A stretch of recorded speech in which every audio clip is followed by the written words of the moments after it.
Seemed pretty ho-hum except for 16. Your thoughts on the round?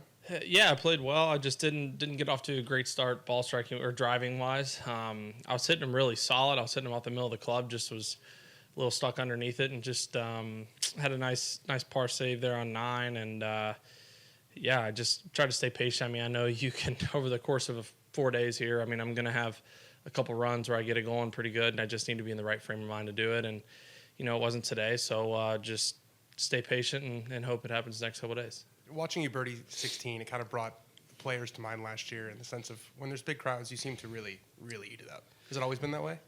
I mean, I enjoy it. It's what I play for. It's what a lot of us play for. I think the hardest part is the fact that it's a wedge. I mean, it would be a lot more fun if we could hit driver because we're so amped up and so much adrenaline. And it definitely took me a couple years to understand just how to play that. You almost have to play, or at least I play a couple yards for that adrenaline when I'm feeling it. There's going to be times when I don't, but it's the same thing when you get in contention. It's just I've been fortunate enough to get myself in some spots before where I understand and know how I react to it.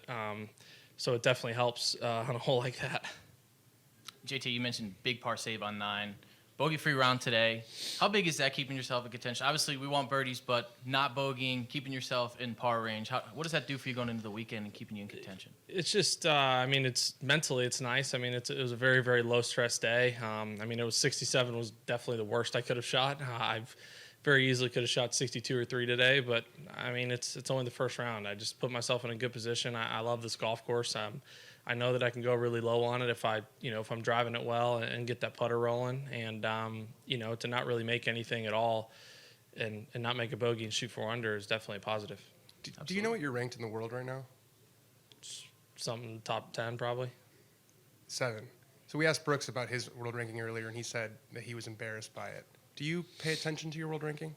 Obviously not that close. I mean, I know, like, from where I'm at, I've tried to stop looking because it pisses me off too. I mean, I'm not happy at all that I'm 7th. I feel like that's I'm way better than that, and I've been working harder to try to do that. But it's at the same time that 2, 3 through 8 feels like me, DJ, and Rosie a couple years ago with number 1. It was like literally every week could change and fluctuate quite a bit. So I'm trying to not worry about it.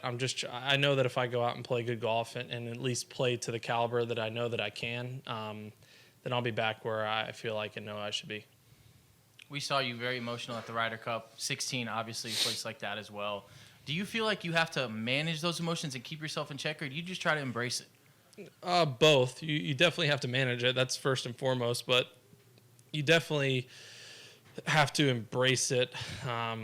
Because, it doesn't – I hit it to 5 feet today, and I still had people yelling or booing. Like, it's just, when people have 15 cocktails, they're going to they're going to find something that's wrong. So, but it's – that's the Phoenix Open. You know what you're getting into. I know what I'm getting into.